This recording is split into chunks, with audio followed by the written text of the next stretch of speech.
We are live. Yes, are we alive? Yeah. Sorry, DJ. Sorry, anybody. Not that anybody was waiting apart from you, DJ, but fucking hell. Bit of a disaster. StreamYard. Yeah. Yeah, in fact, yeah. Yeah, StreamYard's been a fucking pain in the arse for me. And not just StreamYard, um, just laptop in general. Just for some reason, headphones were not connecting to the laptop, even plugged in, they weren't connecting to the laptop. Just, yeah, just one disaster after the other. StreamYard was being a little bitch for some reason. I don't know why. StreamYard is just seems to be very temperamental at the best of times. It's like anything. If you're going to do a live stream with StreamYard or anything, put an hour aside beforehand and just prep everything, because if you're like me and just jump on the last minute, something always goes wrong. Um, yeah, but it is what it is. Um, I wouldn't have it any other way. Yeah, well, I would, but I'm too fucking lazy to do anything about it. I actually upgraded to the StreamYard 20. I think you pay like 20. It works out like £20 a month. It means you don't have to have the branding. Notice no. Where am I? Yes, no StreamYard branding. This is hard. There. Yeah, upgraded. Um, Wanted to get a background in. Thought it'd be dead straightforward. Really straightforward. Download the background. Thought the background would go in there. My face in front. Looking good. It's not that straightforward. I didn't realise. I thought it was really, really straightforward, and it's fucking not. And because I'm such a technophobe, I don't know how to get a background with my face in front of it without getting a green screen. So maybe I have to invest, £100 in a green screen. I don't know what you have to pay for them, just to get like a nice fucking, it was just meant to be a trick or treat live stream. So I thought, download. I thought it'd be Lord. What's up, man? If you want to jump on, man, and I think you've got. Are you doing the? Oh, what's the? There's a live stream at 1 o'clock, isn't there? Region 3 on a Tuesday night. A Tuesday night as well. I thought I was going to be clear of any sort of rival channels, and Region 3 are dropping a live stream at 1 o'clock. Yeah, and if you want to jump on, man, jump on. We'll share the link.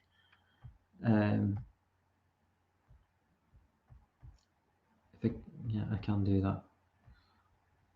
I always forget. I'm so stupid.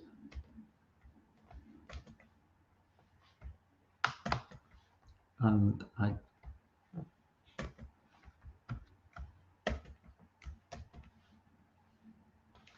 I'm trying to share the link anyway. I've forgotten how to do it. Anyway, £10 green. I found it will work. Oh, that's good. That's good to know. Yeah, this is just going to be a trick or treat live commentary. It's only like an 82-minute film.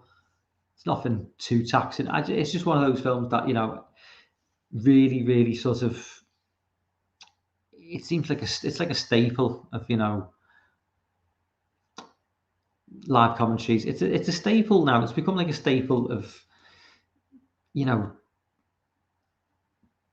the horror community in the last sort of 10 years. I don't know whether it really at what point it gained this sort of like sort of cult following. It don't think it happened immediately. I think it happened maybe a year or two, maybe 4 or 5 years into it. But I'm just copy to clipboard. So why isn't it? Okay. So if I do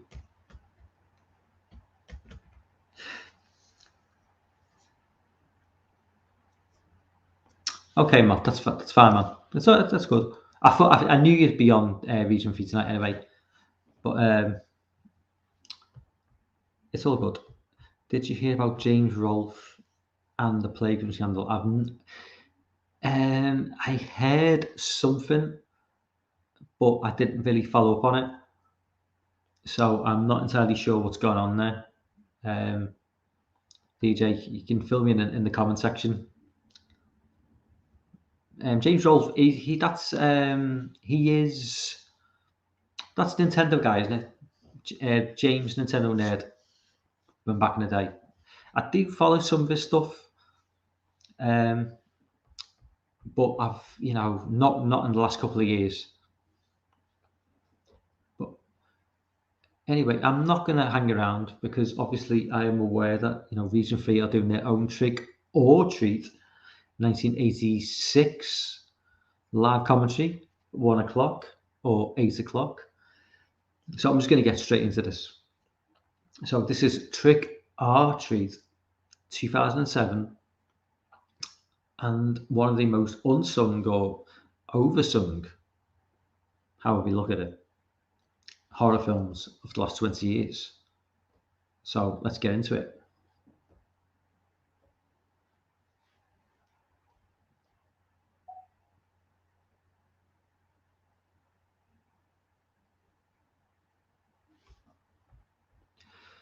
It's 28 days later, he was coughing on Scotland, but come on, and it was. Why do we expect anything more from just some YouTube guy, really? I mean, why? He's just a YouTuber. Why put him on, even if he's got 2 million subscribers, why put him on a pedestal? It's just,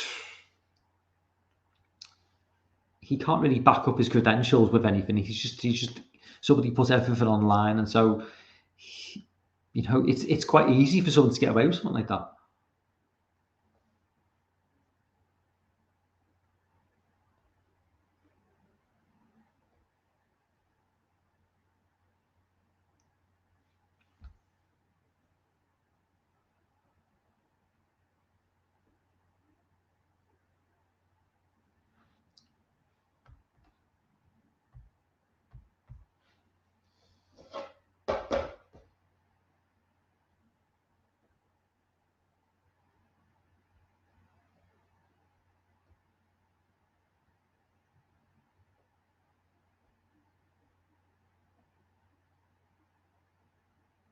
Sorry, I'm just trying to get back.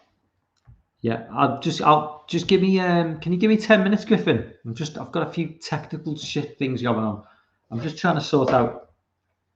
Got a few issues with the actual film, and then I'll send the link. Just bear with me. Just technically tonight has been an absolute disaster.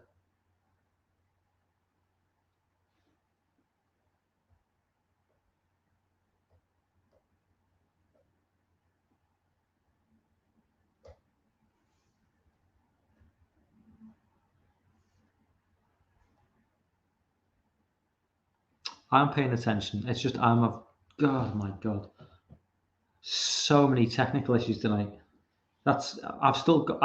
That's the reason I had to cancel the stream last Friday, because the internet last Friday was just a disaster, and even tonight it's still, and it's not even it's not my internet. I think it's just, I don't know what's going on. Well, it must be my internet is not helping. I will say that.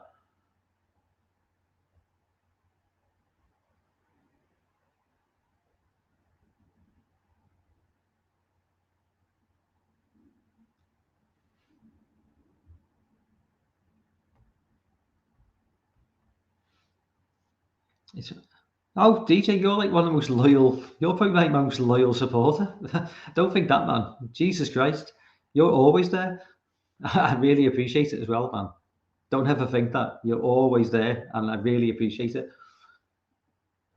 I mean, you're always there in the comments before I even live stream. I've upgraded now to StreamYard, like their premium service, so it means I have unlimited streaming. Like, well, not unlimited. It's 20 hours a month, but I'm gonna use it's like the kick up the backside that I need to sort of really start live streaming more than what I do now. So, you know, yeah, finally got fucking Trick or Treat loaded. Um, okay, the film's just starting now. So if anybody's watching along, I am at 0.15 seconds. But yeah, this is only like an 80-minute film. It's not like it's not like watching The Thin Red Line or something. But as I say, 2007, one of the go-to movies of the last 20 years in terms of a Halloween setting, and that's what I'm trying to do for the next 31 days. Is every Tuesday and Friday a film with a Halloween twist. Apart from next Friday, it is going to be Halloween Kills post-mortem, because next Tuesday will be the Halloween 2018 live commentary, because I've not seen that film for 12 months. I've only seen the film twice since its release, and obviously going to go and see it live a week Friday. So watching it again, 2018, next Tuesday night, going to see Kills next Friday, and then Friday night, obviously, if you've not seen the film at that point, it's going to be getting spoiled. Just going to be a rundown of the film. Hopefully, a few people who may have seen the film want to jump on. But it's going to be like a raw sort of, take on the movie, because literally I'm going to come out of the cinema, go home, a couple of hours to sort of mull it over, and then just jump on and just go through it. And obviously, because of the time difference, a lot of people, well, anybody on the East Coast, it's probably maybe just if they're not watching it on Peacock, then they probably won't have even made it to the cinema at that point. So, but yeah, I'm just trying to. I want to strike while the iron's hot. Do you know what I mean? So, Dan's in the chat. What's up, man? I mean, they pay some excited for Lamb. Probably not. I think there's probably a lot of people more excited for Lamb, but money talks, and Halloween Kills has got that big bucks behind it. And Lamb, 20 years from now, Lamb will be regarded, maybe, I don't know, possibly could be considered a cult classic, and Halloween Kills could be regarded as, the Halloween 5 of the 2020s. So, I adore this film along with Hellfest and Midnight Hour. This is brilliant advice for me. Yeah. I mean, Hellfest, yeah, no. I mean, we need to sort out that live stream, but yeah, it's I was going to say it's a crying shame that this film never got more attention at the time, but maybe that's part of the magic of this film, that it didn't get the attention. Maybe it's part of the magic of this film that isn't that what a cult is? Isn't that partly the definition of a cult? Is it's underappreciated at the time, and it only through time duration it gains a cult status. I could be wrong, but I always thought that was like the one of the definitions of cult was the gaining of appreciation over time rather than that immediate sort of love for something. Orc, what's up, man? Good to see you in the chat. I've been trying not to read any of these, but I'm hearing the same things.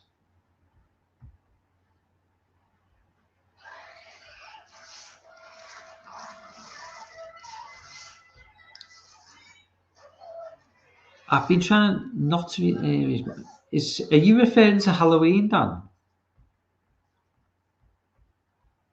because I'm trying to. What's the context of that comment? I've been trying not to read any of these, but I'm hearing the same thing.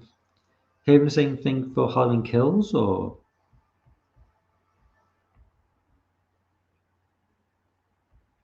sometimes when you get lost in the chat and you kind of you miss a comment and.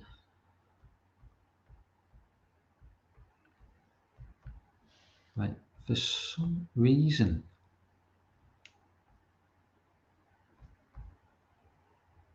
I've just realised StreamYard is just being a little bitch tonight. Why can't I post a comment? Why can't I?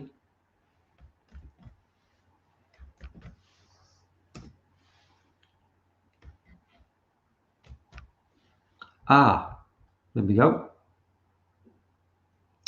Yeah, sorry, I finally. StreamYard is just being a fucking bitch tonight. It's not been letting me post the link to the stream because Griffin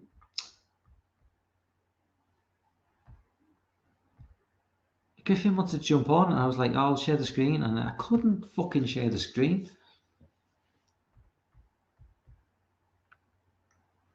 So there's can you?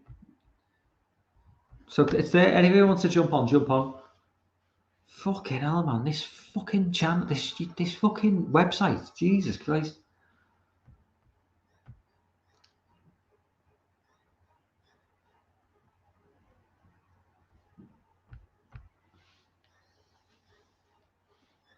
I like how we get the introducing credits like 7 minutes into the film.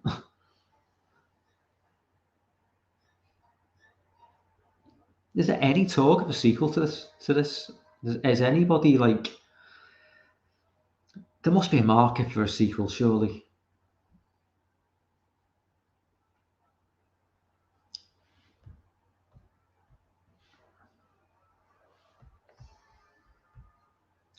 Oh no, quite about. I'm talking about Lamb.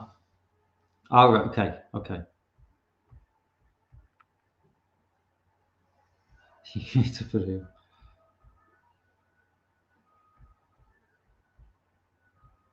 So going back to what. So Lamb is. There's a lot of good talk coming from Lamb then. A lot of like good chat. It's looking like a real good film. Is it the same guy who directed Hereditary, or is it just an A24 film?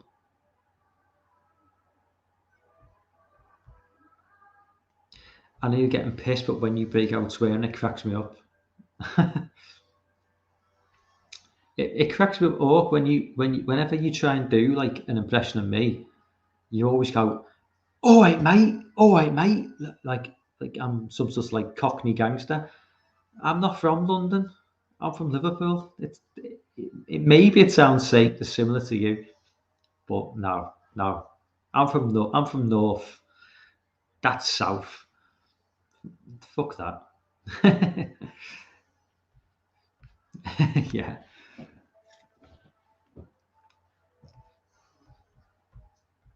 Yeah, we don't like London, where I come from. Nobody likes London. London's like the LA or the New York of England. You know, it's just full of fucking weirdos.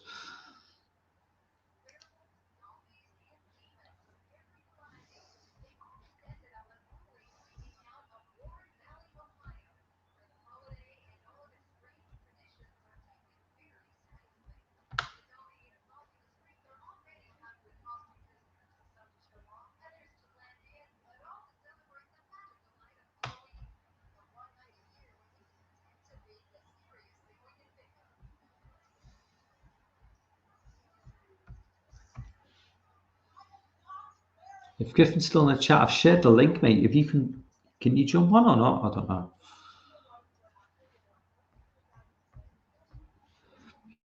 Lamp is not a horror film. I'm a little scared the horror folks will show up expecting rich and getting the stare in this parable.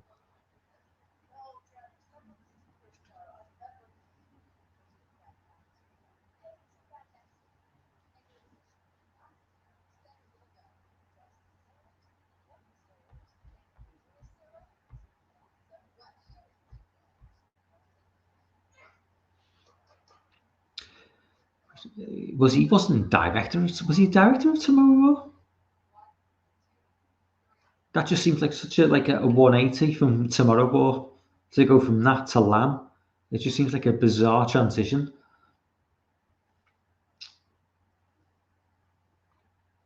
So, what's your guys' favourite story on Trick or Treat? Is it the three sexy ladies?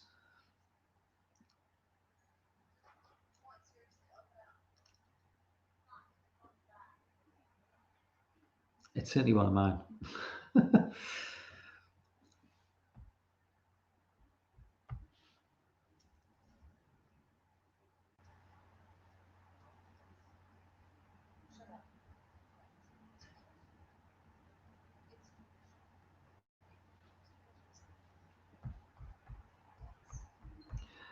18, I guess my done. A20. I mean, I think A24 did mid 90s with Jonah Hill directed. And I fucking love that film. Um, it's I think it's partly based on Jonah Hill's upbringing in LA in the 90s, and I really like that film, and that was an A24 release, and that was as far removed from horror as you can get. But I agree, like everything they do is just kind of like they've just got the Midas touch of them in it. How long that will last, I don't know. I mean, it could start going tits up in the next few years, but at the minute, they have just got the Midas touch. Oh, School Bus, yeah. Yeah, School Bus is class. I've not seen Titan. I did watch Dan and Lorne. I did tweet this out yesterday. Um, First time watch of Alice, Sweet Alice from '76. Thoroughly enjoyable. Really enjoyable film. Just looking at the stream. You there, Griffin? Oh, hey. You okay, man? Okay, how are you? Yeah, not bad. You got a new image tonight, just the scary looking eye. Yep. Are you watching Trick or Treat or? No, I don't have a No. copy anymore. I sold my original Blu-ray of it because I was gonna get the Scream Factory, but then they had a big factory recall of all of them because the disc. I'm just like, ugh, and I just haven't picked it up since. I know that was like 2 or 3 years ago now, but just kind of slipped through the cracks. But yeah, this is a good film though. It is. It's like I think Lord said, it's like a quintessential Halloween movie now. I Yeah, don't know, more. but I don't know at what point it became that because this is a film that seems to gain a kind of appreciation not years, a fair time after it was released. I don't remember when it was released at first, 2007. I don't remember there being much appreciation for it. It seemed to be maybe the YouTube generation when it kicked in, kind of built that appreciation up. Yeah, You like know what I mean? It's kind of like it can I became aware of it through YouTube, and I'm 45, so I was in my 30s when this film came out, so there's no reason why I shouldn't have been aware of it, but it was through YouTube, I think, and people, when you get to October and everybody's doing their, you know, best Halloween films and best horror films, and this film kept popping up, and so I just became aware of it through that, and it's deserved. Like it's a really really fun film. yeah, I became aware of it probably around 2011, probably about 10 years ago. Yeah, I mainly remember. I think the reason how I found out about it was the guys who did the werewolf effects for the Underworld films. They did the werewolf effects for this film. Sorry, Okay. spoilers for Yeah. Sorry. almost a 20-year-old film. I think most people. I think most people have seen this film anyway. Yeah, we're just at the scene now with with the sort of fat kid and his dad, and he's just like throwing up on the porch. Oh yeah. I think I do like about this film. It's got like a real mean streak to it as well. For what is basically it's like an R-rated film, or I suppose what we would call in the UK a 15 certificate film. There is a real nasty streak to it as well. They're not afraid to they don't shy away from killing kids and you know Oh yeah. Kids don't make it out of this movie any more than the adults. yeah. What's up, Jess? Jess isn't Jess. I think it's Jess. Cable Channel 11. Is it Jess or is it Cable Channel 11? Is two people, and I don't know if it's Jess or if it's the other person. I always feel really bad because I don't know. Because Jess usually comes on as Jess, but then sometimes I see Cable Channel 11. I think, is that Jess or is that the other guy whose name I don't know, and I feel really bad for it. So it's Jess. Okay, sorry, Jess. It's just that Jess sometimes live streams with another guy who's I can't remember his name. So when Cable Channel 11 pops up on the stream, I'm like, is it Jess or is it somebody else? But it's Jess. It's all good. Corey will comment as Corey is in the chat. Okay. So you've been up to, man? What's any good films? Yeah, I watched the Pen, the 88 film. Yeah. I think you tweeted about. Did you tweet that out? Yeah, I tweeted a Yeah. little mini review. Yeah. That's. I remember watching that. I didn't watch it like back in the day, as in terms of like really back in the day, like when it came out, probably about late 90s. Yeah, I think that's when it got a DVD release. Yeah, I remember it being a really, really creepy because he's got this like lifelike doll, hasn't he? Yeah. And it's a really, really, really creepy looking doll. Yeah, and he like puts latex on him to make it look like Yeah, skin. It's like he paints it. yeah, It's like, ooh, yeah, ooh. yeah. I remember. Yeah, I always remember like. I mean, I think years before, back in the day when I used to go to the video store, and that would always be one of those VHS films I'd look at and think, "Oh, that looks really creepy," Oh and yeah, never get round to watching it. great artwork. And yeah, and then it was only like as I say, like 10, 11, 12 years later, actually getting around to see that film. But yeah, really, really effective horror film. Yeah, it's pretty good. It's one of those ones. I listened to a podcast. They were talking about it, and the director was talking about how New World Pictures was supposed to pick it up, but the guy they're going to do a preview, test audience preview showing, and the guy bringing in all the film casters, like Yeah, he messed up and he brought him out of order, so it took him like an hour to adjust the film stocks, each of the which ones would go for, in yeah, order. And apparently the audiences were waiting so long, they just kind of blew the movie off and were kind of just laughing at it because they were been waiting for like over an hour for it. It's like, oh, and New World was like, no, we don't want this movie. It's like, oh, this would have been perfect, like perfect yeah, around, like Hellraiser and stuff coming out yeah, that time. And it's kind of got that vibe, kind of a small, amount of characters. They're living in a big house, and like they attract other characters kind of show up. I mean, it's not the exact same, but kind of characters are kind of isolating themselves from the most of the other world. yeah. Well, there's another film from the late 80s, and I saw it a long time ago, and it's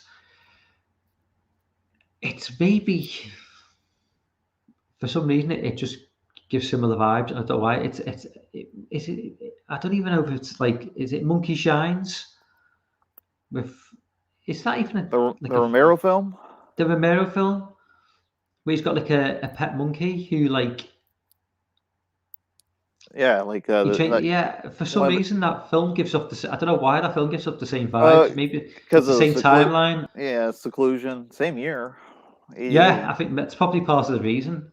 Yeah, kind of. He's gets in a he's out jogging and a car runs him over, Yeah, becomes a paraplegic, and his like best buddy is like a scientist, and he like starts messing with this helper monkey, starts doing like experiments with him, messing yeah. with his brain. Yeah, that film actually, seeing it years later, uh, whatever happened to Baby Jane actually bears quite a few resemblance to that film, with the character being uh, unable to really respond to anybody, being kind of locked away from the rest of the Yeah, world. yeah.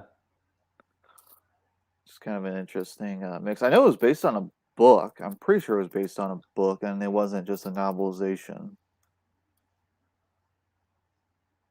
I had to look it up, see if the book was just a novelization or not. Are you planning on seeing Halloween Kills on the big screen, or are you going to watch it on Peacock? Oh, I'll probably stream it. I mean, I don't even know what Peacock TV is. I don't even know whether we can get that in the UK. It's something I'm not even aware of. I mean, I'm going to go to see it on the cinema day of release, but Hmm. I don't know what Peacock TV is. It's certainly not something that's, if you said to someone in the UK, Apple TV, Amazon Prime, obviously Netflix, people go, obviously we've got this is like a worldwide Did streaming you service. have But and it's a used to be part of it's extension of NBC. Did you ever have NBC there? I don't think. I don't think so. Okay, yeah, it's American. I don't know if it streams in Europe or not. Let me look that up. It's certainly not a big deal if it does. Our big streaming services are Amazon Prime, Netflix, and Apple TV. You know, Okay, yeah, it's a part of the Universal's streaming, so that explains why it's on there. yeah. But it just seems like, I don't know, Peacock TV just seems like an odd choice for me. I mean, I don't know how big they are in America, but I It, mean, it in the basically just UK, started.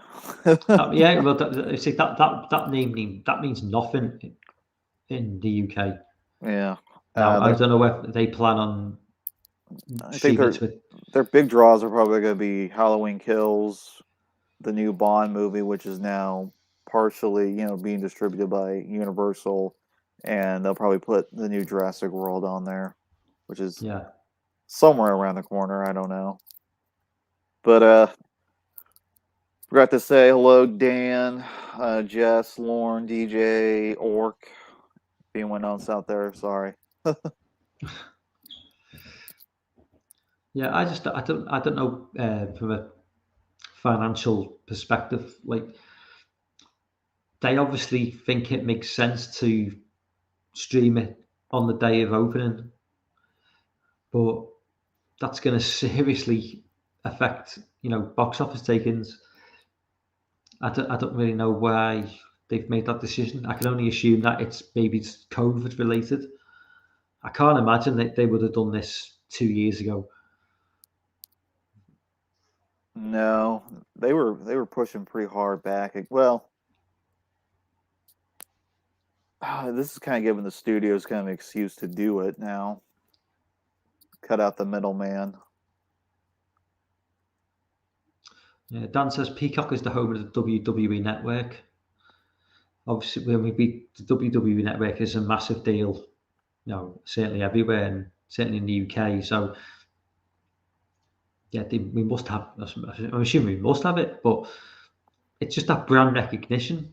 Peacock TVs means nothing to anyone in the UK. So I don't know how it's going to work because I mean, in the UK, I can't see who's going to be even aware that the film is streaming online if they don't start to publicize the film, that the fact that the film is streaming online on a service that very very few people even know about in the UK.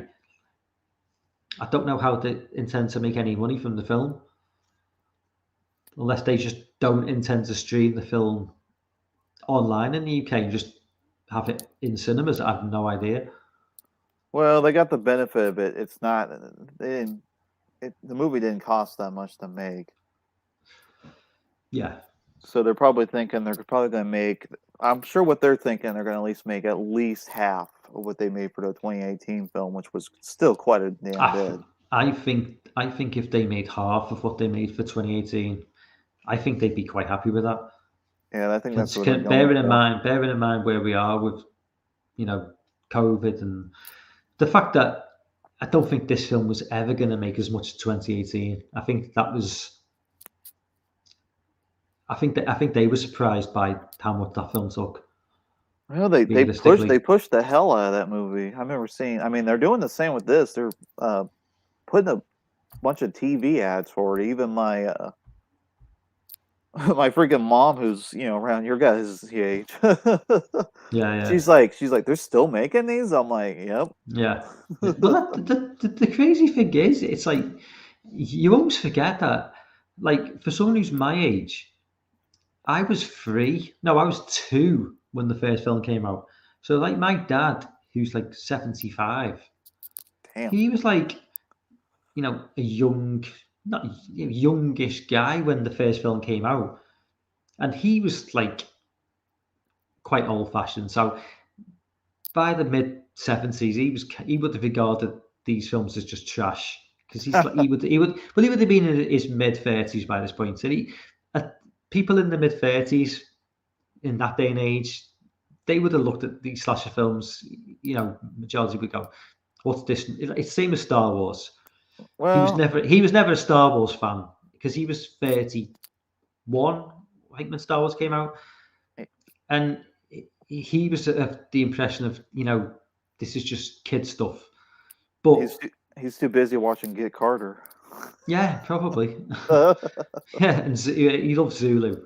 If you're talking about Michael Caine films, yeah, he was a big Zulu fan. Yeah, Michael Caine, there's so many. He did so many films I have not seen of his. I need to go back. He's old.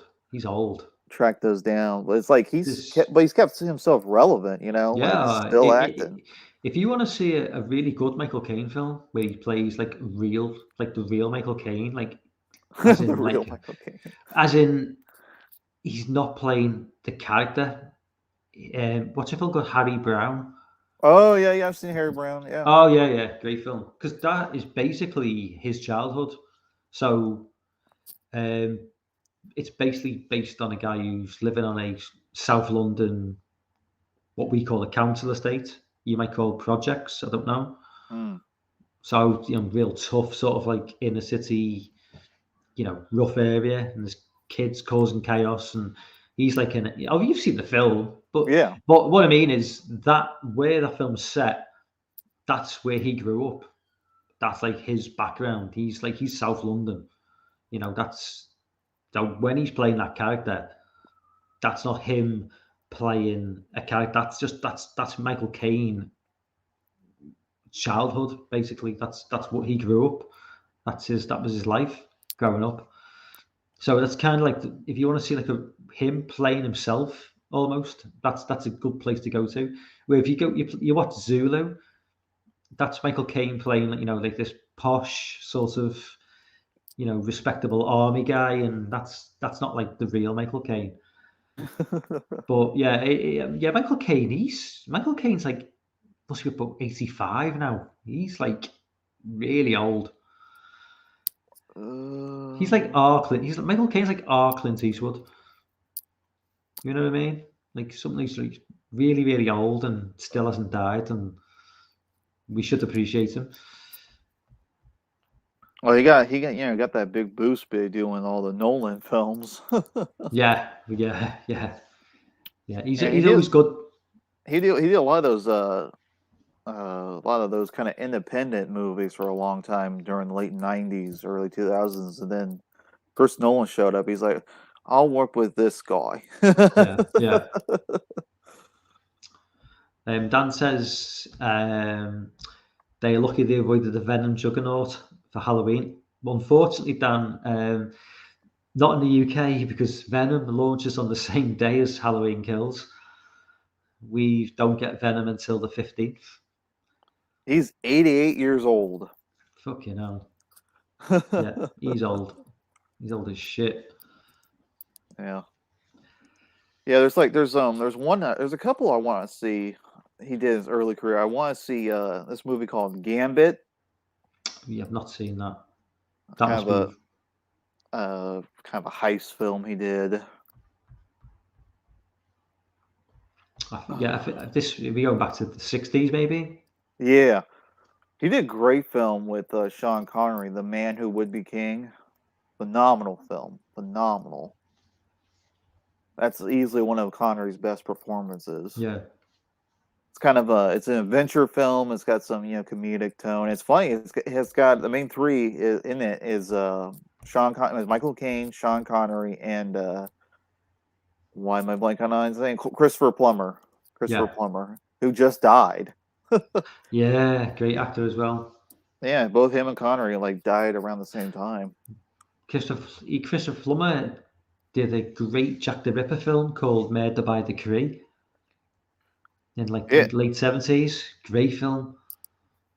So Michael Caine in that too.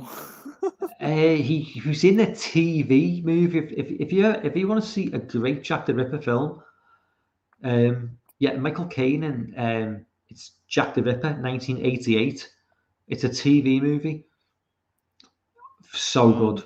It was it was on the TV in the UK. It was the 100th anniversary of the Jack the Ripper killings.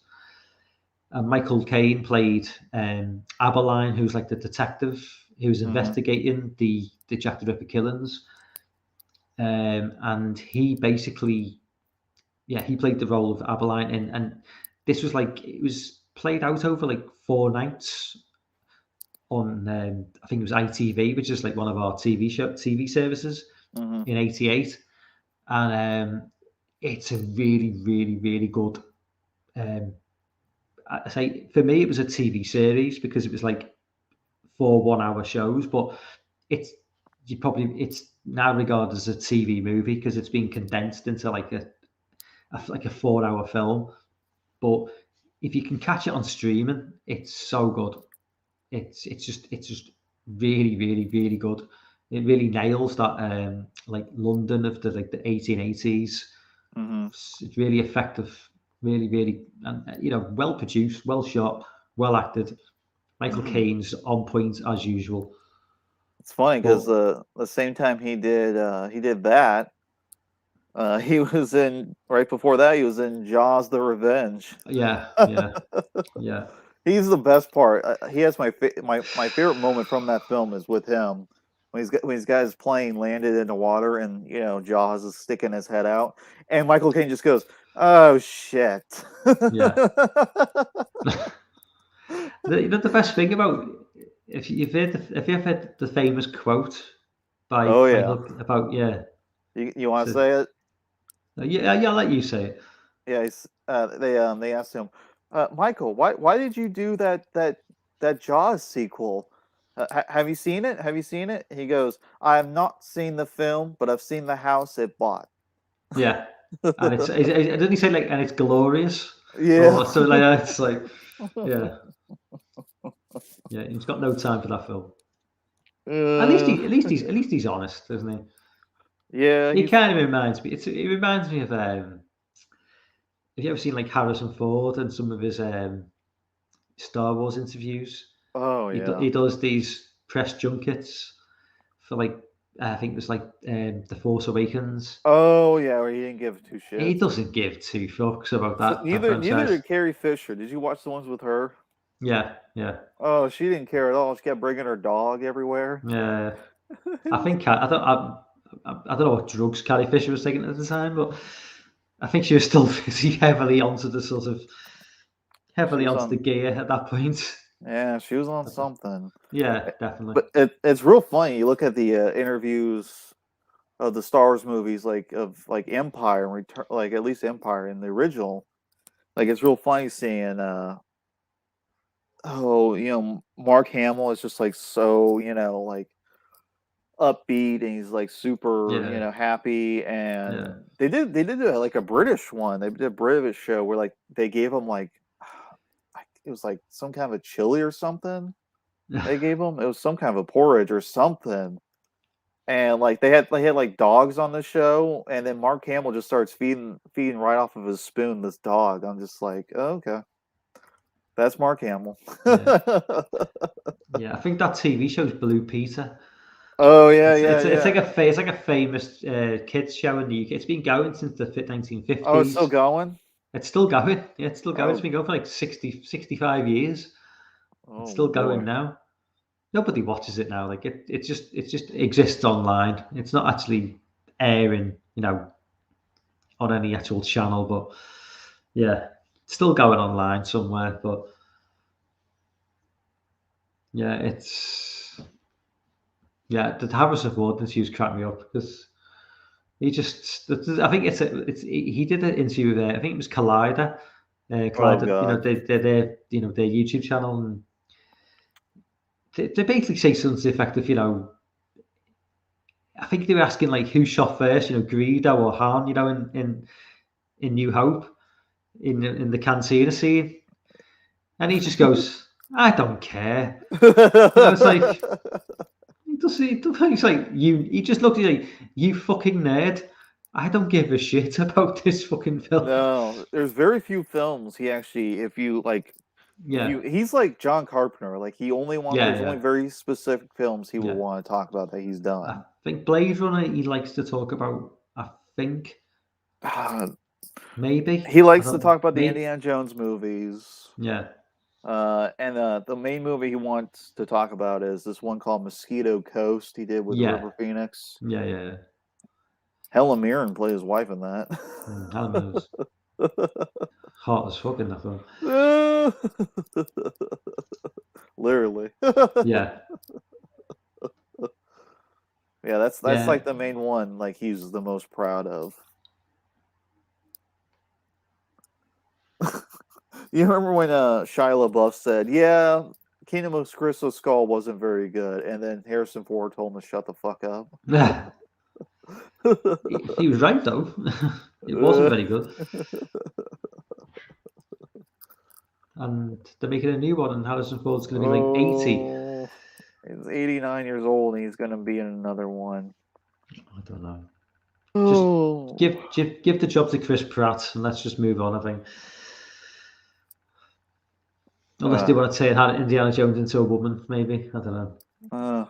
We already have that. It's called Tomb Raider. Yeah. That won't stop him. I know, right? Oh, Daniel Craig did that comment where he's like, they need to make we don't need a female James Bond. We need female. We need movies tailored for females. And then they're still like, well, maybe if they had the cachet that the Bond series has, it's like, you need to earn that. You need to earn that. That cachet. You need to earn that respect and earn that like box office. You can't just like hijack something and say, well, this is ours now. It's like if you want a female Bond, come up with something new. I know they got stuff out there that's like female Bond. There's plenty of films like it. If they don't work, they don't work. You need to work at making something that does work. And I mean, I think that the guy who plays Q, James Bond, now he says he wants to make it a gay James. He thinks the next James Bond should be gay. I was like, well, but it's James Bond, but James Bond isn't gay, so like Are you going to change his character overnight and make him a gay James Bond? Well, you need to then just basically say no. We'll just come up with a new spy who works for MI6, who's a gay guy who isn't called James Bond. Yeah. It's very straightforward, and you just keep James Bond as James Bond. You know, that What's up, hey, Ben? Ben. Ben's in the chat. What's up, man? Man, that series though has like literally dodged the like I don't know what they were thinking, because there's multiple times they were going to cast, you know, American actors like James Brolin. Like Yeah. if you have the DVD of Octopussy, he's there. Like he's on location. He's at, you know, he's in Pinewood Studio. He's doing, you know, rehearsals with everybody. And then they were going to have for Diamonds Are Forever, before they got Connery back. They were gonna cast from Psycho. Why am I blanking on his name? Anthony Perkins? No, not Anthony Perkins. The boyfriend of Janet Leigh's in the film that she's sleeping with in the very beginning of the movie. John Gavin. Okay. John Gavin. Is the new girl going to be named? This is Ben. Is the new girl going to be named Bond? I thought she was going to be. Yeah, I think they're testing the water with it. With the new Bond film, they're testing the water. They're seeing how things go with this new female Bond who's calling herself 007. I've not seen the film, but it looks like they're trying to test the waters with how far they can push things. But yeah, don't expect the female James Bond anytime soon. From what I can gather, it's not going to change. They may try and make it slightly more woke. Maybe maybe he's already dialed down a little bit on what he used to be as a character. Let's face it, he's not the way he was in the Roger Moore days or the Sean Connery days. But yeah, I think we're a long way away from a female James Bond. You know, it's crazy. Daniel Craig's been Bond for 15 years. Yeah.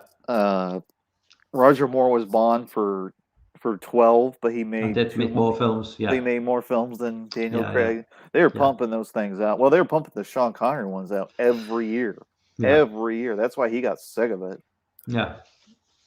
Well, the only real gap that they've had with the James Bond franchise was between the Dalton films and the Pierce Brosnan films. I think 6 years. I think that was the only time when there was any sort of gap. And apart from that, it's been pretty consistent, sort of, every 2 to 3 years, there's always been a Bond film. Mm-hmm. But, they really upped it. I think when The Bourne Identity came out, I think they really realised they had to up. If you noticed that the way they changed. Yeah, I know it is like super. With the Bourne films, they really changed things around because they knew they had to sort of up the game because, The Bourne Identity was, I'm not going to say it was groundbreaking, but in terms of like what they were doing, it was more fast paced, more maybe sexy, and I think it was just more, it was grounded. That's what everybody wanted, and then so many studios responded to that. I don't think we would have gotten Batman Begins if it wasn't for Bourne Identity. Yeah. Because Batman and Robin was a huge, gigantic, spectacle. It was stupid, but it was still spectacle. And so was Die Another Day. It was giant spectacle, but it was really dumb. And ironically enough, both of them have ice palaces in them. Yeah. But I mean, ice to see you. In terms of, I think the first Bourne film was it 2002, maybe 2003. Yeah, same year as Die Another Day. And Flex. Yeah, so it was kind of the turn of the century. Kind of was dialing in like a new sort of era for like this sort of movie, and those sort of late 90s Bond films were looking extremely dated. And Die Another Day maybe even more so. But then, obviously, with the Bourne trilogy, and then obviously they went on with, I think, Bourne. I think The Yeah, they guy did from one. They did one. Hawkeye came in for one. Jeremy Renner did one. Yeah, it went on a little bit too long. I think I think he got a bit tired. I think the Jason Bourne film, the last one where Matt Damon comes back, It was I a enjoyed it, but it was feeling a very little average film. was Very feeling a little bit tired I at that didn't point. hate it, but it's just one of those movies that was like, yeah, it's okay. It's That sort of Vegas scene towards the end was just like a little bit too much. It was a little bit too OTT. I mean, I know the Bourne films are meant to be a little bit over the top, but this just felt a little bit too much for me. As I don't know. Yeah, I was kind of first three are pretty good films, man. I like those Yeah. first three Bourne movies quite a bit. I love Super. I think Supremacy is the best of the bunch. The second one. Yeah, that one's Love great. Su- I love the car love that chase film. in that one. Yeah, love that film. Love the bad guy. I don't know. Carl Urban. Yeah, God, he's so good in that film. Yeah, that's one of the first things I recognized him in. Because he's playing like is he playing like a Ukrainian or like a Russian in that film? Yeah. I just remember looking at him thinking, this guy looks like he'd fuck you up big time. Yeah, and I like the second one a lot because there was more Brian Cox. Yeah, Brian Cox. That guy's like the best at playing villains. Like he's so good at it. Yeah, Brian Cox still the best. Controversial decision, but for me, still Hannibal. the best. Yeah, Hannibal Lecter. Oh yeah, he's way like he's more of a real psychopath is like than Anthony Hopkins is James Bond villain. He overplays it. Yeah. He's doing the deliberate hello. Yeah. You want to show me the files? Whereas Brian Cox, he's hammering you as soon as you walk in the room. He's like, I smell you. You smell like cheap aftershave. Like he's like on you. Like he's like, he's like, you want to leave me your phone home number? Yeah. he just sounds like a normal guy. He doesn't. If you listen to Brian Cox talk in real life, that's just how Brian Cox talks. It's just like normal like Scottish accent. Yeah. He's not like being a character. With Anthony Hopkins, he's being a character. Yeah, he's putting the southern twang. Yeah, when he starts talking. Anthony Hopkins is one of the greatest actors who's ever lived. I mean, I love Anthony Hopkins. I think he's great, and I think he's brilliant as Hannibal. But when you go into that, he hammed it up so bad in those sequels. Yeah, he hams up even in the sequels even more so. But even in the original Silence of the Lambs, when you go into the cinema on the big screen, that's the performance you want. Maybe when I'm watching Manhunter and Silence of the Lambs on, like a 50-inch TV screen in the living room. Yeah, I want maybe Brian Cox, maybe a little bit more of a grounded, sort of character, and he's so ordinary in that role, and that serial killers are ordinary guys. And like I love the part where he's Steak Sauce, what's up, man? Oh, hey, Steak. When he at the end of the film where he's just like laying back in his bunk with the phone on his ear, and he's putting his legs up to the wall, and he's basically just giving William Pearson shit. He's like, it's like, oh, I heard about the I hope he didn't hurt you as much as I did.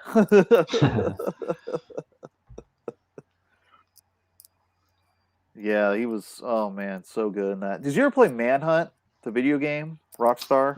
I didn't. I think that was a PlayStation 2 exclusive, wasn't it? It came out on Xbox. Oh, did it? Yeah, released a year later on Xbox. Ah, right. I didn't play I remember Manhunt 2. There was a big controversy. Big controversy in the UK, probably in America as well. It's because it came on the Wii. They released it on the Wii. Yeah, and Nintendo was like kid friendly, and so all the news outlets flipped out. Yeah, because I remember like the big thing about I don't know whether this was available in the first game, but in Manhunt 2, you could like put a plastic bag over someone's head. Oh yeah, it's in the first. And like And I thought, if that's on the Wii, that's going to be probably problematic for like Nintendo, in terms of what they allow, because they tend to be quite strict with what they allow. Oh yeah, So but it's amazing that they actually allowed that one to slip through the net.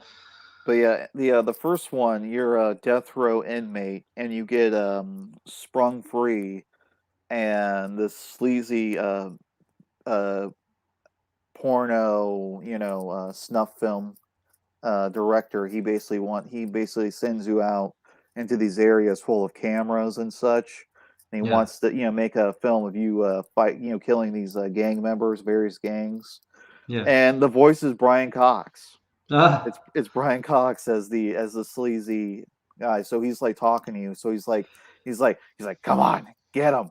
He's like, you could do better than that, because like you can choose, like you can attack a guy really quickly and like stealth him behind and just do a real, like, put the bag over a guy's head and punch him, or you can actually make it more, hold it down, and then you're like suffocating them even longer. He's like, you're giving me great material. But what's great about that game is if you had a headset for the PS2 or Xbox, you would hear him talking to you directly to your ear, but you would still hear all the sounds on the television. yeah.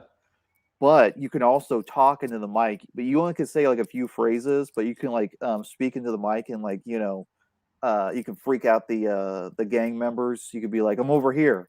They're like, who said that? That's Really cool. innovative, and no other Yeah, game's really done that. no. I'm assuming Brian Cox was paid a fair bit of money to do that because I can't imagine. Maybe he wasn't that fussy about what he made this money from, but I can't imagine, like, the makers of Manhunt approaching Brian Cox and saying, we've got a job for you, you know, and what does it involve? Well, you've got to like say this, say that, and say that, and Yeah, it's, he's probably say, egg on the player. what's my wage? Oh, it's this. Okay. But he went on after that to do quite a few games. He was in all the Killzone video games that were exclusive to PlayStation. He did a game called Syndicate. He's the main baddie in that as well. He's the main baddie in Killzone. But there's I also like in the Syndicate game, Michael Wincott. He's kind of like the main henchman of Brian Cox in the game The Syndicate. So it's pretty cool. Is he the guy from Police Academy? He was the main bad guy in The Crow, the original Okay, Crow so film. I'm thinking of Police Academy. I'm thinking of the guy who makes all the funny noises. What's his name? No, Michael Michael. Wincott. Yeah, I'm trying to think of there's the guy who did in Police Academy who does all the the crazy sounds. I'm sure his name's Michael something. I don't know why I'm thinking Michael Wincott. I'll have to Google that one. But Yeah, I don't think that's him. it's probably it won't be. I'm just gonna find out what his name is now because it's like that's gonna bug me now if I don't find out his name. Yeah, I mainly found out about Michael Wincott because he was the main henchman in a It's movie I grew up. Michael Winslow. Oh, Winslow. Okay, Yeah, that's him. That's where I'm getting confused.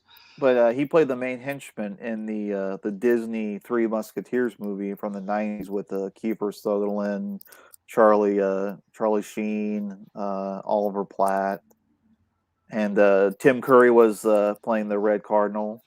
Yeah, Him and Michael Wincott were awesome as the villains in that. They were so great. yeah. Tim Curry's great.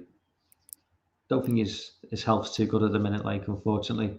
Yeah, he had the stroke. Yeah. Did you ever watch the he was at a convention a couple of years ago in Canada, and they're doing a Q&A with him. He was able to talk and respond to everybody. He still had that witty sense of humor to Yeah. him. But Yeah. he told a story about the original It, and the scene where he's hiding in the sewer drain, and the kid with the yellow Georgie, Yeah. Yeah. and during the they flubbed up one of the takes the kid did, and he tells Tim Curry, goes, Tim, you're scaring me, and Tim goes, Well, it's what I'm paid to do. He says, "Gee, I'm sorry, but it's what I'm being paid to do." He's a pretty scary. He's a pretty scary guy, anyway. Yeah, I know, right? Apparently, he was supposed to be in the Batman animated series, but they said his voice was too scary for children. I prefer Tim Curry's Pennywise to, um, Oh, Skarsgård. Skarsgård. I get me. There's that many Skarsgårds. I forget which There's one he like, is. It's Alexander. There's Peter. There's another one. and there's There's the like four of damn them. Stellan Skarsgård. Stellan. There's like 4 or 5 Skarsgårds, and I always forget which one's which. But yeah, to me the 20. I mean, I do like it. 2017. I think it's a really really good film. I'm not a fan of the chapter 2. I think that's just They really dropped the yeah. ball with that, didn't they? Yeah, it's kind of just hit you over the head over and over again with like these jump scares and That's this very and it's so repetitious. over the top. It just goes on and on and on. Yeah, I think 3 hours long. It's like yeah, just shy of three way too long. hours. But I do appreciate the 1990. I think it's a more subtle Pennywise and a little bit because he looks more like an actual clown, Yeah, which is more creepy than this sort of freakish sort of like clown on steroids almost. It's like this so like everything's so over the top with his look that it kind of yeah, for me it's less scary because there's nothing more. A normal clown is scary enough. If you take it and make it this extreme of a normal clown, it kind of makes it just look like, well, that just looks a bit to an adult anyway. It just makes it look a bit silly. I just think and just a basic clown with that crazy smile is more intimidating, for a kid and an adult, really. yeah. He left a big impression with that. Tim Curry did, and he's having a lot of fun too. There's some moments where he's hamming it up as well. Oh yeah, yeah. I mean, don't get me wrong. Some of the acting in that 1990 miniseries is just. I think it's Bill, the guy who stutters Oh yeah, at the beginning. His wife, I think she's English. yeah. She is. There's a reason Her it's not acting. him, Her huh? acting is just absolutely horrendous. And talking of horrendous acting, have you seen the new M Night Shyamalan film, Old? Oh hell no, no. God, God, yeah. If you want to see bad acting, just watch that film. He's already given the biggest gift to the world with The Happening. But this is kind of like, see, The Happening. When I first saw that film, I always felt like he was just like taking the piss out of the audience. He was like, I'm just going to see how much of it is it possible for me to make it a film so bad with such bad dialogue and you don't even get onto the fact that this is a really bad film? Almost like The Emperor's New Clothes, like you've got this hotshot director who makes a movie and everybody sort of like says, "Oh, this is a good film. This is a good film," and not acknowledging the fact that this is really really bad. But we're just going to keep our mouths shut and pretend. Well, it's M Night Shyamalan. This guy's a respected director because at this point, I mean, he was still reasonably respected at that point, wasn't he? At the time that the happening. Griffin's gone. Hello, Griffin. He must be having a toilet break or something. Anyway, I'll just yeah. Anyway, well, I'll take the chat, but everyone's gone, so I will just yeah. Griffin's must have.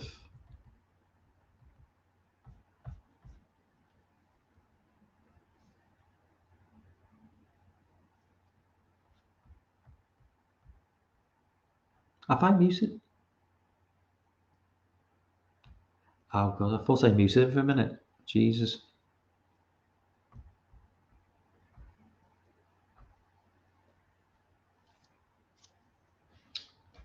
I must go back to the film. I've ignored the film completely for the last hour because I always end up talking just shit. I heard someone then. What? No. Oh, you're back. Yeah, I sorry. was talking and I was I got he's a phone gone. call. Sorry. That's okay, man. I just totally lost my train of thought. What was I talking The about? old M. Night Shyamalan. Yeah, he got Yeah. a bunch of acclaim. Like, it's funny. My parents, they were huge, and like they saw The Sixth Sense, and they're like, we gotta see anything this guy does. Yeah. But we went and saw everything he did. From Sixth Sense up until Lady in the Water. I've never seen that. Oh, it's boring as sin. It's so Yeah. boring. But The Happening, man. What the hell? I start to when I think you got your phone call. And I was saying, like, it almost feels like he's trolling the audience with. Oh, I think he is. Because it's like Mark Wahlberg is not Daniel Day-Lewis, but he's not that bad. I've seen him in a lot of things, but he's a half decent actor. Zoe Deschanel, she's not Meryl Streep, but she's not bad. Together in this film, it's so wooden. Their acting, the dialogue is so It's strange. amazing. It's amazing. You it's on my lemonade? Why on my lemonade? But it's the same in old. It's the same. It's a bunch of. I mean, the act. I don't know whether the main two leads. You've got a Mexican guy. He's got a really heavy Mexican accent, and his wife's got a really heavy. I don't know if she's French or I'm not sure, but they speak with really heavy, accents. Yeah. I think she's Greek. Yeah, well, they've got really heavy accents in this film. Now, I don't know whether that makes them sound more wooden, but than what they would be speaking in the natural. I don't know. There's an English guy who plays like a doctor who's just what excuse can I make for him? He's speaking in English. He is English. His acting is atrocious. There's a line in the film, literally, this is no joke, where they're on the beach and somebody says the dog's died, and the reaction is, but it was just alive.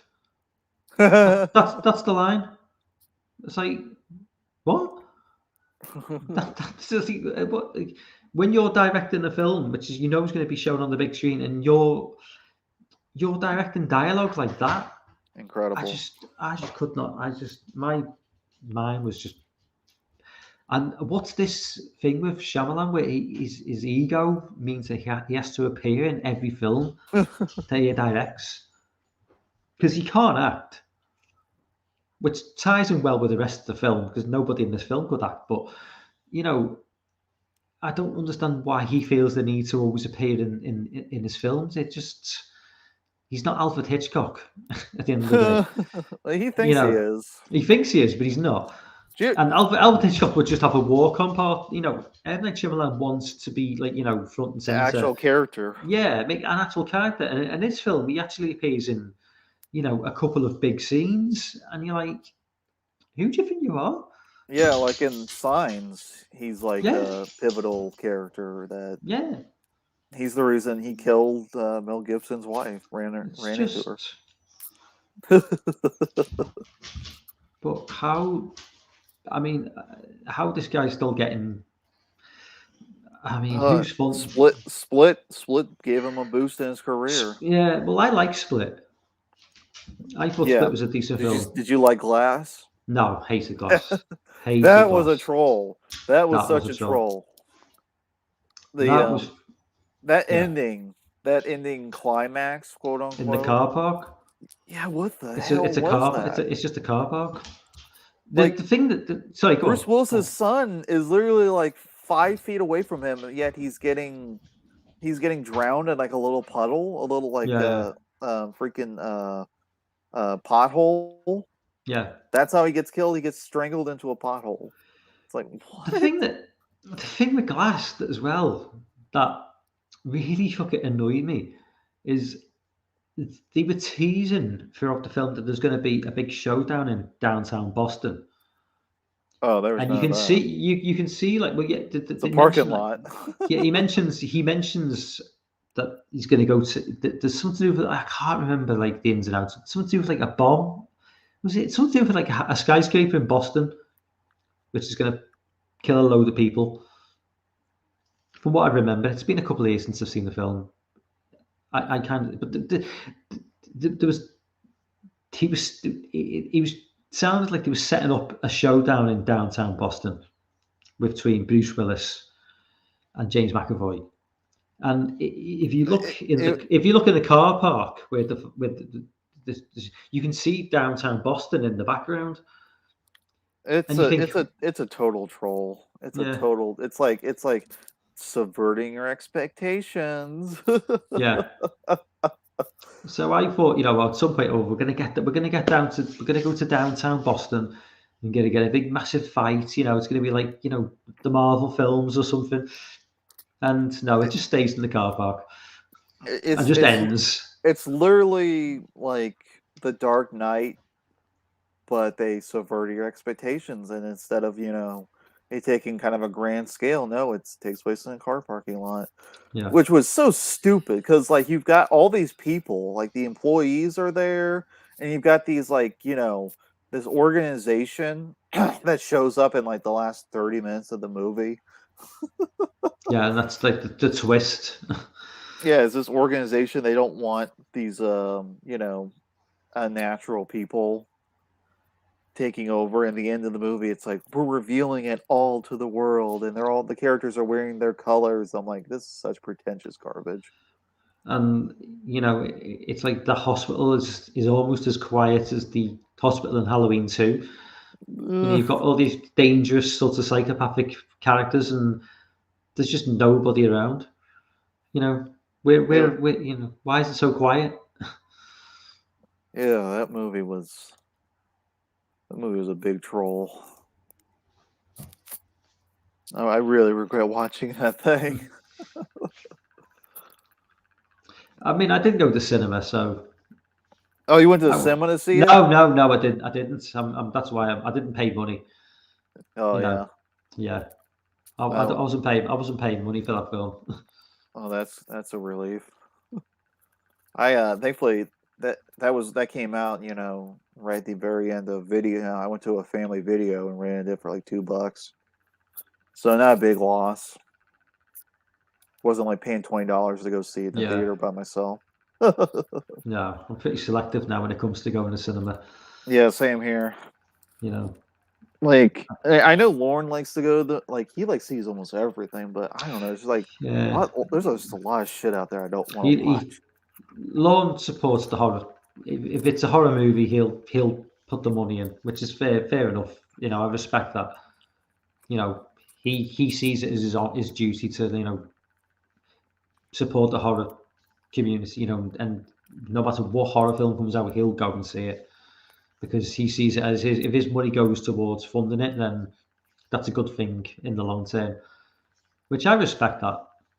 I'm not that Yeah. hardcore that I would do that, but you know, more power to him because if the more people who do that, the more likelihood of physical media and cinemas staying relevant. And we don't want a cinema experience where it's just big blockbuster, Marvel films and DC Ugh. films. And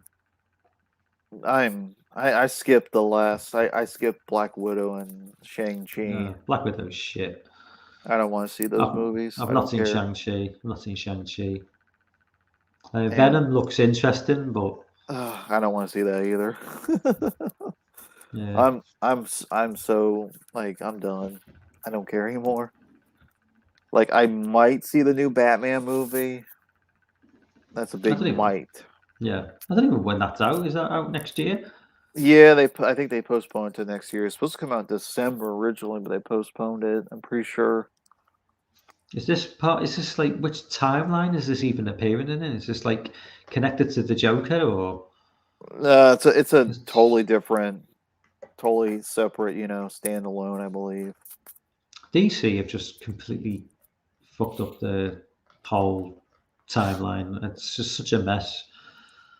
They, they they started off with one thing and then it went to something else, and now it's just I don't know. It's just something else now, and there's like no continuity with anything they've done. Hmm. If you look at like Batman, I mean, we've only been. I think the first DC movie came out in 2013, 2014. Was Yep, it Man of 2013. Steel? Yep. So in 8 years, they've already changed Batman. With Marvel, Marvel kept, with the exception of the Hulk, which he's not like a major character compared to like Spider Man, and you know they kept the continuity throughout that franchise, for like a good 10 years, and DC have just chopped and changed, and they brought in Batman versus Superman like way too early. I thought Justice Yeah. League way too early. It's like where was the build up to like these big events? There was just they just sort of threw it together. I just think it was a really really badly planned um, franchise from the Yeah. beginning. Yeah, I think the only one I really liked, was like Shazam. Yeah, I like just but it has zero relevance to any of the other films, really. Yeah. You know, they couldn't It's the, even get it's the, Henry Cavill to appear as Superman. no. Yeah, stand in. Literally a stand in. Yeah, Literally. yeah. Just don't show the head. Just show. Just show his chest. Yeah. Oh boy, yeah. I have a friend. He's seen Zack Snyder's Justice League version 5 times now. I'm just like, what? That's a 4 hour long thing. It's ridiculous.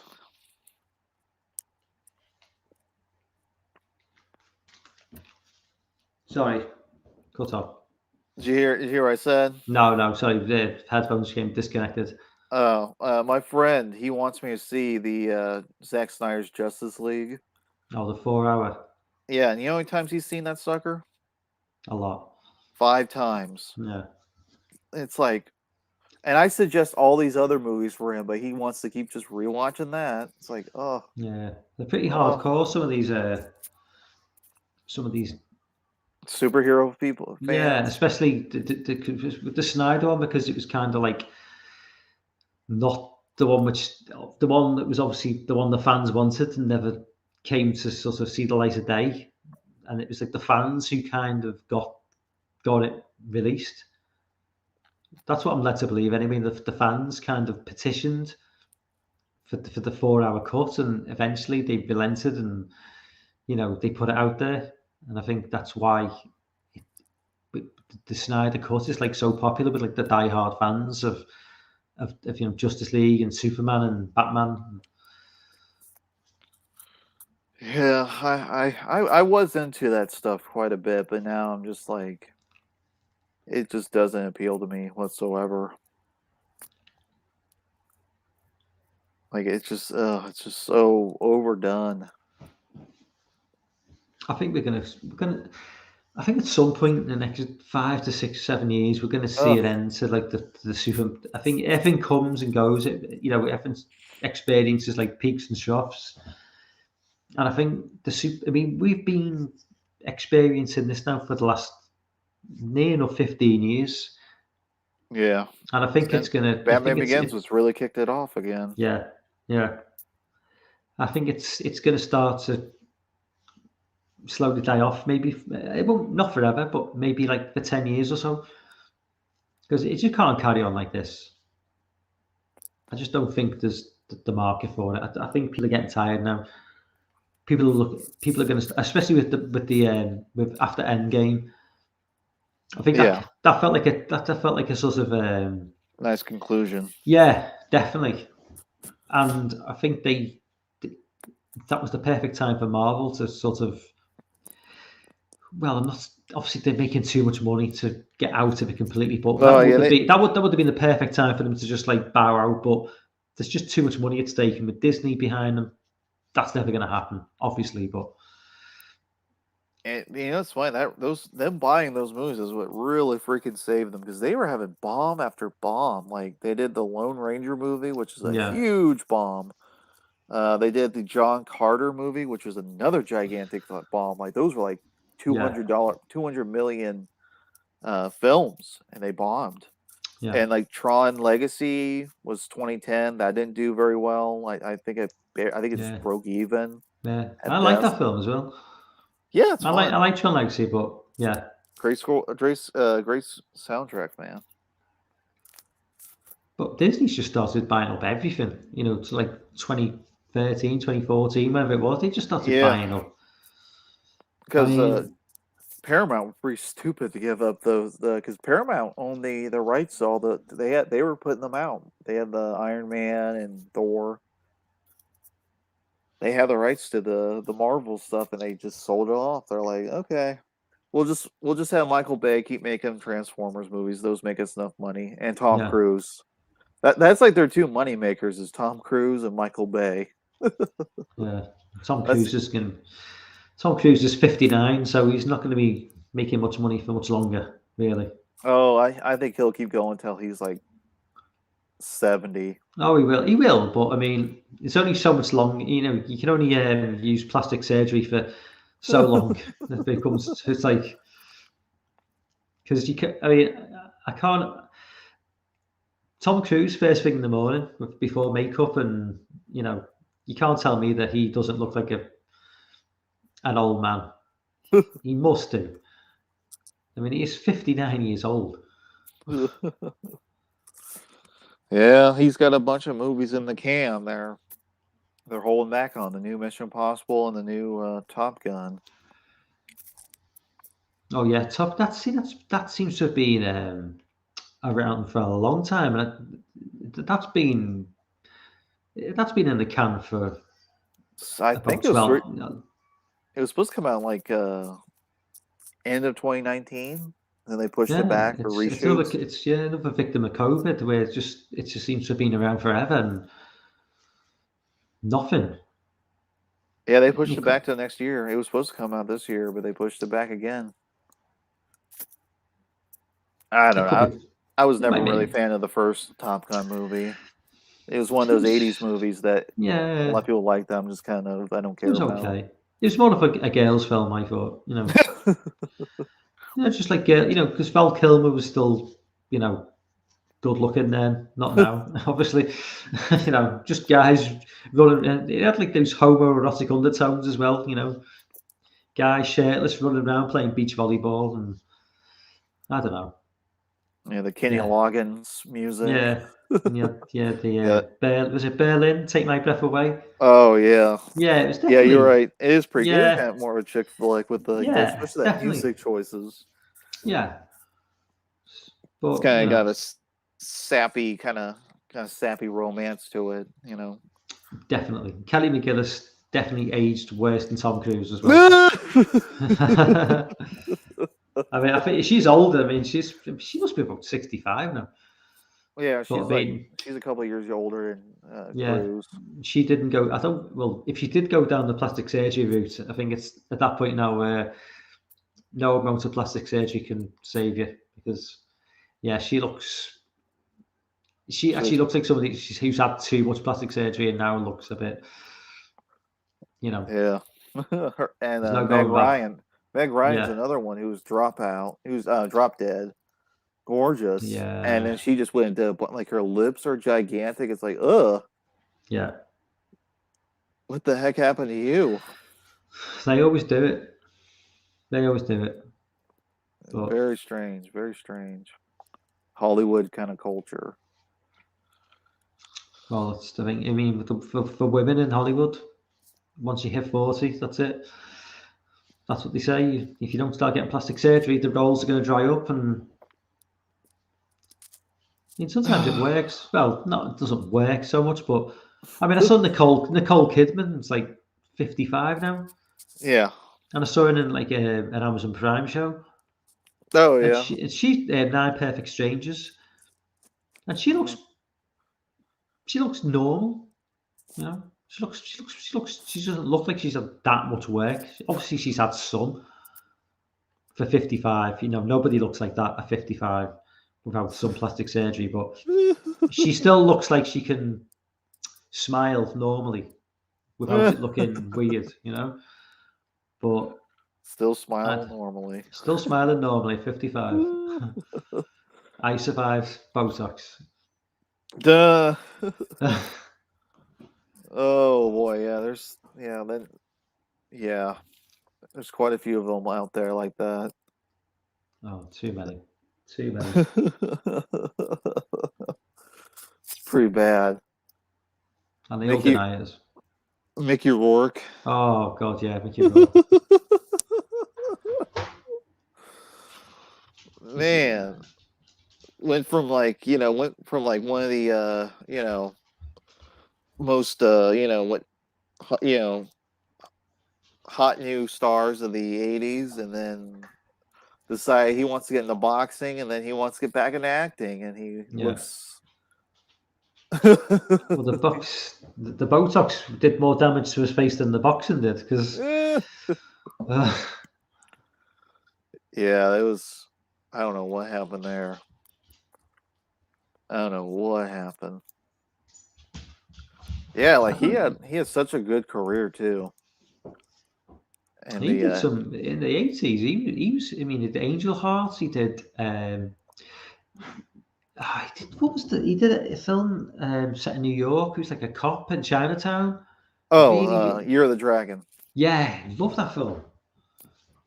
I mean, quite sort of more of under the. I don't think that's really sort of like one of his more well-known films. I think it's quite underappreciated, but I mean, it's definitely getting a following. That one's definitely a following because it got put out on Blu-ray a couple of years ago. Like Carlotta, they put a big, gigantic box set of it, and then Warner Brothers put it out on Blu-ray finally. What's the film he did with De Niro? Angel Heart. Angel Heart. Yeah. Yep. That one was great. And he did Wild Orchid, the erotic thriller with. Yeah. Remember watching that one as a kid. And he did a couple. Didn't he do a couple? I know he did Johnny Handsome with Morgan Freeman. That rings a bell. Yeah, it rings a bell. But then in the 90s, he seems to just disappear for a long time, and then. Yeah, that's when he started doing the boxing thing. But. When was it like The Wrestler, which sort of brought him back into the mainstream, or was it? Yeah, well, Sin City. Oh, Sin City, of course, yeah. That was like 2000. It was like 2004, 2005. Something. Yep. And then he did The Wrestler, and he's kind of like just disappeared again, really. Yeah, and he did The Expendables. He was in those movies, and then he did the second Sin City movie. And I've not seen that film. That just completely. When did that come out? I don't even. It says 2014, so was it that long ago? Jesus Christ! I know, right? 9 years don't even after remember the that. One, I don't remember that getting any sort of like attention when it came out. Because I thought Sin City 2 came out about 2 years ago. I didn't know it was that long ago. Yeah, it kind of got it was coming out the exact same time as 300, the sequel, Rise of an Empire. Oh yeah. It's kind of weird how both of those, were getting, sequels. Yeah. At the exact same time, kind of Frank Miller. Yeah, I liked Sin City, the original, but to a point where, I don't know, maybe it was just a little bit too bit too stylized maybe. It just felt a bit too sort of ah, I don't know. Well, So just the second one though it's got a lot of gratuitous nudity scenes from Eva Green. okay. Actually, she's in both of those. Yeah, She's yeah, in 300 Rise of the Empire yeah. and Sin City Dame to Kill For, which is interesting. But So that's what she was doing. I think that was the last time she did nudity for some movies. yeah, she must be getting on it. Imagine Eva Green now. So she must be getting on in age now. She's Probably 40 something now. yeah. I say getting on age, probably about the same age as me, which makes me feel depressed.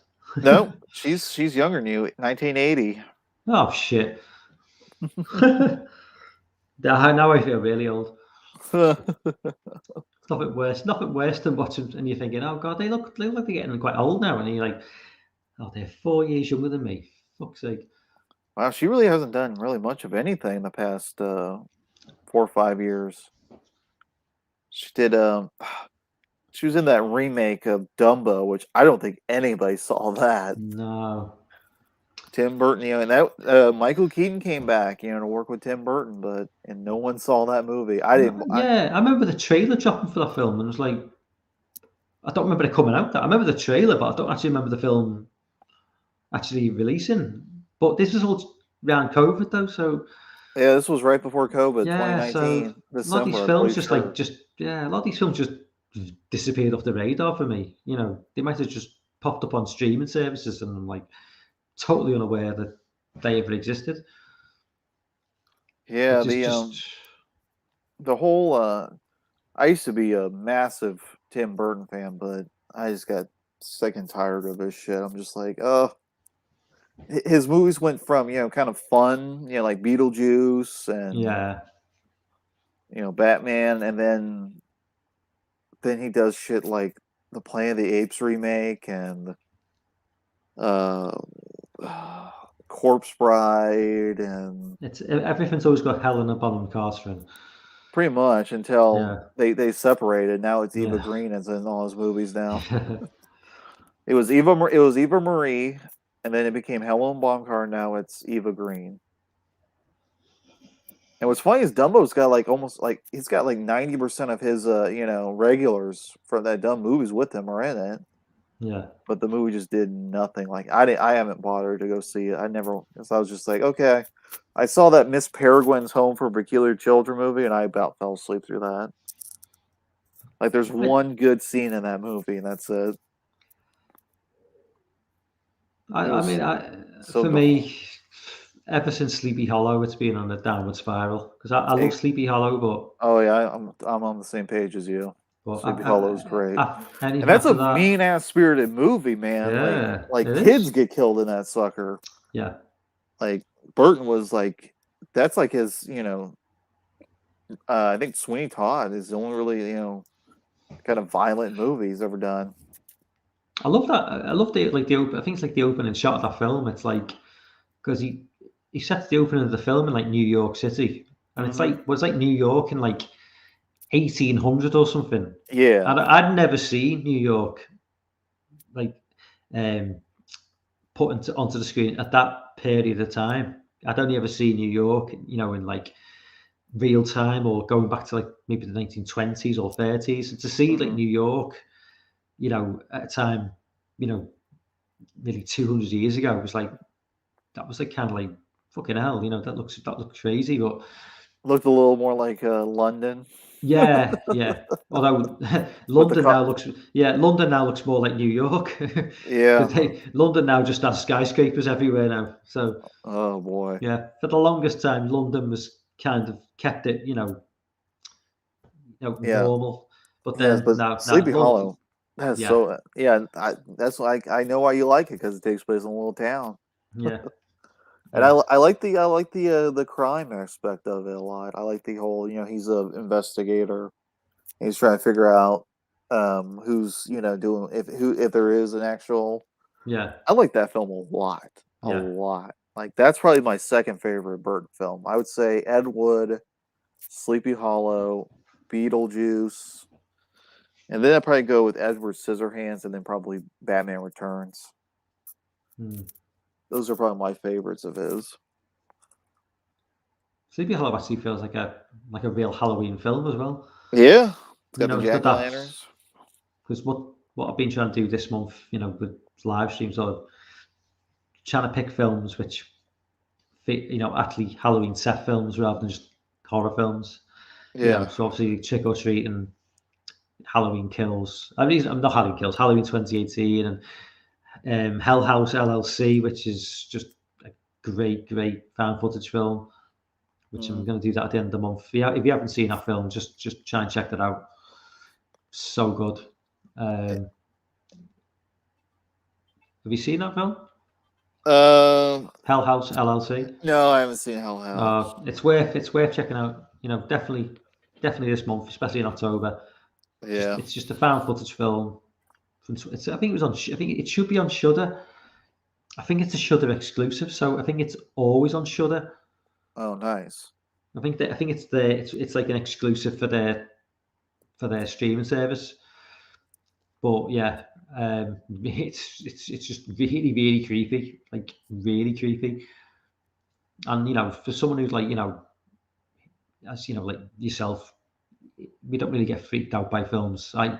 Sure you don't either, but scenes that make you feel uncomfortable when you're thinking, fucking hell, this is proper creepy now. You know what I mean? It's just like it's one of those extreme haunted house sort of thrill ride things, but it's like entirely set in this house, sort of like north of New York somewhere, like sort of like upstate New York, and they're just it's the lead up to the opening of the house, and they're just like the film and everything, and then they go down into the basement, and they've got all these they've got all these like sort of clown outfits, like these mannequins who just like sitting there, but then they're just inadvertently moved to another part of the room, and it's just you don't see them obviously move, but it's just That's great. yeah, it's just and it's very dark. It's just it's really good. Highly recommend it. Yeah, we don't get real creative stuff like that anymore. It's Yeah. all Conjuring, clones now. Oh, don't get me started on. I mean, Everybody I like wants. it. Oh, Everybody yeah. wants. Well, I'm just saying, like everybody wants to copy the James Wan, like Yeah. all these stupid possession movies, and we've got there's so many of them. There's so many. They just clog up like Netflix and Amazon Prime. These films. Oh and yeah. You go on Amazon Prime or Netflix and you're scrolling through and you think, oh, looks interesting, but then you just have to search and go on like the internet and think, well, that's got like a 3 out of 10 score. It's like I'm not watching. It's just, but there's so much of it, and there's a play on words. So you'll take what they'll do is they'll take a film which was relatively successful and they'll just change the word slightly. The exorcism of somebody. Oh yeah. And it's like, is that like? Because there's a bit, remember that I think the Exorcism of Emily Rose, which is like, one of the really good exorcism films of like the 2000s. Yeah. And it'll be the exorcism of like Emily Smith or something. You're like, is that the same? No, that's a different film completely. They'll try and trick you into watching these films, and no relevance to like, the original film. No. Yeah, I know they tried to make like a sequel to Emily Rose or something, a couple other things kind of attached to it, but yeah, they just that the possession genre is so overdone. Enough. Yeah. Enough after that third Conjuring movie. Enough. But we'll probably get Nun 3 and Nun 5 and Nun 8. They skipped Nun 2, so going right to 3. They're got a two-parter. Nun. I'm not entirely sure where they're going to go with the new with the Conjuring universe. I'm not sure if they've got anything in the pipelines. Like the 3 was horrendous. The last Conjuring film was just absolutely terrible.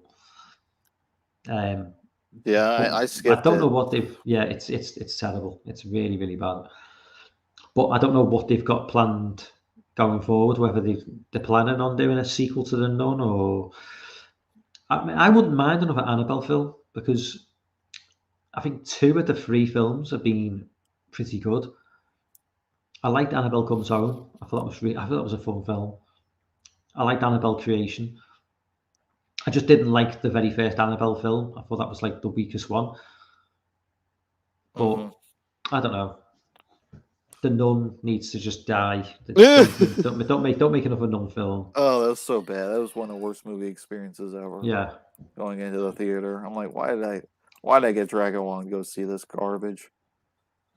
Oh, I knew some people with really bad taste in movies. We watched a lot of stupid shit. I'm like, why are we watching uh X-Men Wolverine?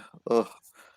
Not yeah, Logan, because Logan was actually decent, but that Wolverine movie was yeah, crap. yeah, yeah. Crap. Logan was a good film, but it was yeah. That was a I good mean, send off. That was a good send off. yeah, exactly. It was a good sense. They built up the character over a long time, and it was the perfect send off, which is what a good franchise does. It doesn't. Doesn't go on forever and It's just ever. it's just like what Endgame did for like what should have Endgame should have done for the MCU, but instead we're just getting this continuation when really Yeah. it should have just ended. But money talks. This is why we've got another Halloween film coming out. Yeah. This is why we'll have another Halloween film in 5 years' time. Oh yeah, probably 5 to 10 years. Oh, they'll be working on something new. You can More guarantee it. likely. Probably reboot it, take it back to the 70s, or I Oh don't yeah. know. Rob Zombie's But gonna do his Halloween 3. yeah, All probably. Wouldn't right, surprise man. me. Well, it's getting pretty late. This was Yeah, well, fun. it's getting late here, mate. It's 2 o'clock in the morning. I know. I know. Yeah. All right, mate. Well, you take it easy. Yeah, I'm gonna wrap things up myself anyway, bud. All Thanks for right. jumping on, mate. No problem. Okay, Bye. later, man. See you later. Anyway, that was the Trick or Treat live commentary where very little was said about Trick or Treat, as usual. I should just call it a live stream and just say whoever wants to jump on, jumps on, and we'll play a random film in the background. But anyway, everyone who jumped on, Griffin, obviously, always a pleasure. I'll be live on Friday, mate. So if you want to jump on Friday, jump on. Thanks to Dan, Steak Sauce, Ben, Jess, Orc, DJ, Dan, I think I've already said, and Lorne, obviously. I think that is it. But I will wrap things up now, guys, and I will see you on Friday night for I can't quite remember which live stream I'm doing, but I'll be here on Friday night. So see you later.